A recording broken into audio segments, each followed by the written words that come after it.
All right, everybody, my name is Booe with Transworld Business Advisors, and I help people list and sell businesses. And I had prepared an 8-minute presentation of the process of listing and selling a business, and I thought it was pretty dry, so I scrapped that and wanted to use a case study of my personal experience and see if that might be helpful. So to start off, I want to let you know that 70% of business owners plan to sell in the next 10 years.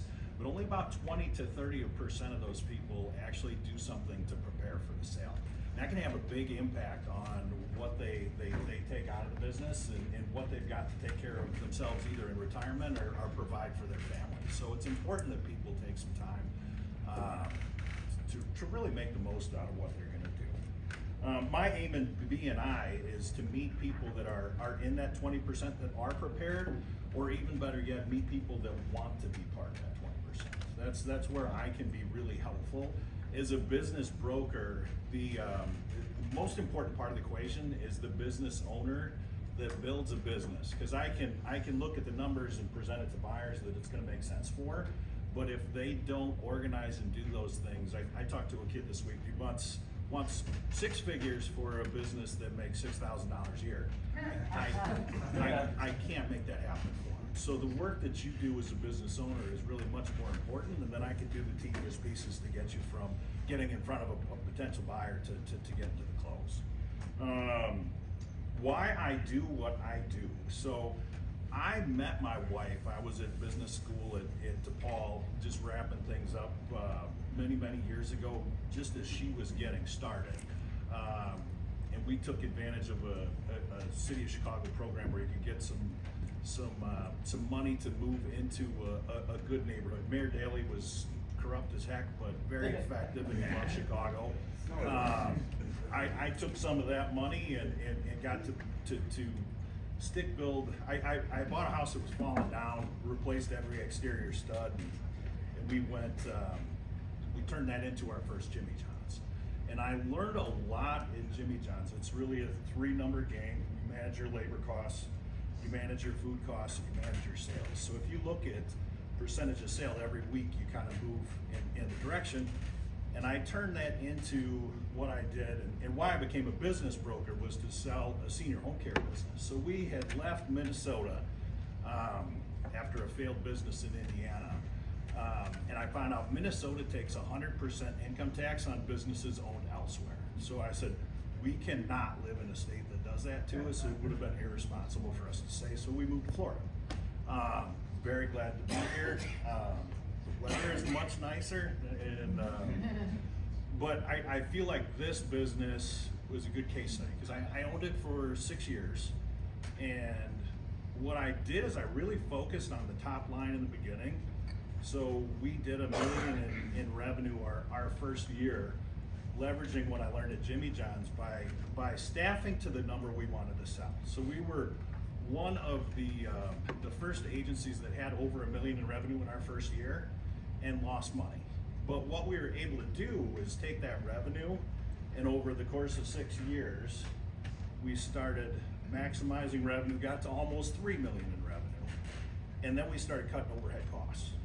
So I staffed a whole bunch of people that weren't needed, kind of bit the bullet and lost some money, and we were able to do that. Every business will have different capabilities. You've got however much resources you've got to do this. But we're able to work in the direction of building a number that I knew, 3 times earnings is what this is going to sell for, and I could do things to work. So we specifically every month took a look at, here's where we're at, here's what we've got to do, here's the number we've got to hit.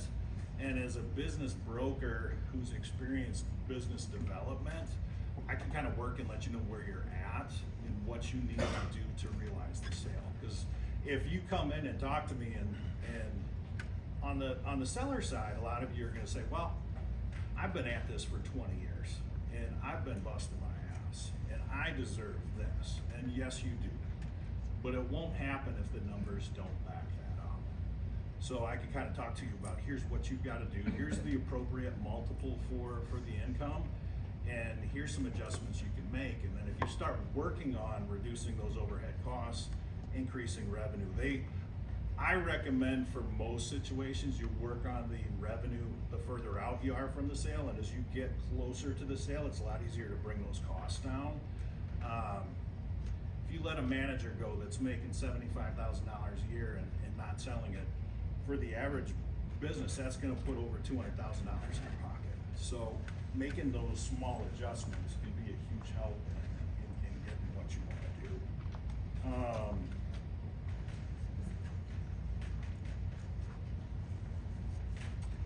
As far as the process side of things, what you do, it's best if you're gonna sell a business to look two to 3 years out.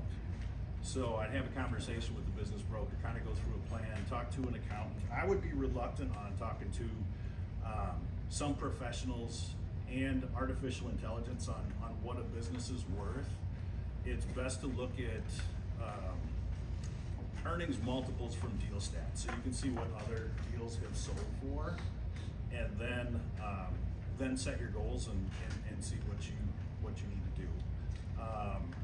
When you get the listing made, you want to price that as close to the high end of the range. If you list a business that's worth $1 million for 1.2, the chances of getting an offer on that are pretty small. But if you list it for 1.1, you're in the right ballpark. You don't want to get over 15% over what you want to close at. It's very important to be organized. If you take cash, document it. You know, if there's a lot of people that protect cash income from the IRS to try and make some extra money, you can realize a benefit on that if you can prove it. And that could be a shoebox full of receipts that have a coded C on them that says they were canceled, and it really means cash. That can benefit you. The other piece is just really getting dialed in with making sure you're efficient. If your business should be making 20% and it's not, you need to take a look at why that is and start making those adjustments. So my ask would be that people give me a shout, you know, share their books with me, and we can kind of set up a strategy for the next 2 months, 2 years, 10 years, but it's best to start now. Thank you.